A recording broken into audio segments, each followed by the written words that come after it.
പ്രവാസി മലയാളികളുടെ പോറ്റുനാടായിട്ടുള്ള UAE മറ്റൊരു രീതിയിൽ കൂടി പ്രവാസികളെ ആദരിക്കുകയാണ്. ഒരു മലയാളി ഡോക്ടറുടെ പേരിൽ ഒരു സ്ട്രീറ്റ്, ഒരു റോഡ് തന്നെ രാജ്യത്തുണ്ടാകുന്നു. ഇത് ചരിത്രത്തിൽ ആദ്യമാണ്. 57 വർഷമായി UAEയുടെ ആതുര സേവന രംഗത്ത് നിറഞ്ഞു നിൽക്കുന്ന മലയാളിയായിട്ട് പത്തനംതിട്ട തുമ്പമൺ സ്വദേശിയായിട്ടുള്ള ജോർജ് മാത്യുവിന്റെ പേരിലാണ് അബുദാബിയിൽ റോഡ്. ജോർജ് മാത്യു സ്ട്രീറ്റ് എന്ന പേരിലാണ് ആ റോഡ്. അൽമഫ്രിക്കിൽ അവിടെ മെഡിക്കൽ സിറ്റിക്ക് അടുത്താണ് ഈ റോഡ്.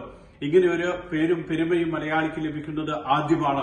ഇദ്ദേഹം 1967 പത്തനംതിട്ടയിൽ നിന്നും ഇവിടെ എത്തുന്നത്. അന്ന് 26 വയസ്സായിരുന്നു. തൊട്ടു മുൻപത്തെ വർഷമാണ് അദ്ദേഹം MBBS പൂർത്തിയാക്കുന്നതും അമേരിക്കയിലേക്ക് ജോലി തേടി പോകുന്നതിന്റെ ഇടയ്ക്കാണ് അബുദാബിയിൽ എത്തുകയും ചെയ്യുന്നത്. ആ സമയത്ത് അലൈനിൽ എത്തുകയും അവിടുത്തെ പ്രകൃതി ഭംഗിയും ആരോഗ്യാവസ്ഥയും ഒക്കെ കണ്ട് അവിടെ തന്നെ തുടരാൻ തീരുമാനിക്കുകയും ചെയ്യുന്നു. അൽ നഹ്യാൻ കുടുംബം UAEയുടെ ഭരണകർത്താക്കളുടെ കുടുംബമാണ്.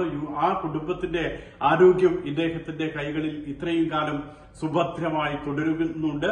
അതോടൊപ്പം തന്നെ UAEയുടെ സ്ഥാപകനായിട്ടുള്ള അല്ലെങ്കിൽ രാഷ്ട്രപിതാവിനെയൊക്കെ ചികിത്സിച്ചിരുന്നതും ഇദ്ദേഹം തന്നെയാണ്. ഏതായാലും അങ്ങനെയുള്ളൊരു മലയാളി ഡോക്ടറെയാണ് ഇപ്പോൾ UAE ആദരിക്കുന്നത്. അദ്ദേഹത്തിന്റെ പേരാണ് റോഡിന് നൽകിയിട്ടുള്ളത്. 57 വർഷത്തെ ആതുര സേവനത്തിൽ നിന്ന് ലഭിക്കുന്ന അംഗീകാരം, മലയാളികൾക്ക് ലഭിക്കുന്ന അംഗീകാരം, മലേറിയ അടക്കമുള്ള രോഗങ്ങൾ പ്രതിരോധിക്കാൻ വേണ്ടി വിദേശത്ത് അടക്കം പോയി പഠനം നടത്തിയ ആ തന്റെ കഴിവും അറിവും പൂർണ്ണമായും UAEക്ക് സമർപ്പിച്ചിട്ടുള്ള മലയാളിക്ക് ഇപ്പോൾ രാജ്യം ആദരം നൽകുകയാണ്. UAE സമ്പൂർണമായിട്ടുള്ള ഒരു പൌരത്വമൊക്കെ ഇദ്ദേഹത്തിന് നൽകിയിരുന്നു. നിരവധി അബുദാബി അവാർഡ് അടക്കമുള്ള നിരവധി അവാർഡുകളും അംഗീകാരങ്ങളും ഒക്കെ നൽകിയിരുന്നു.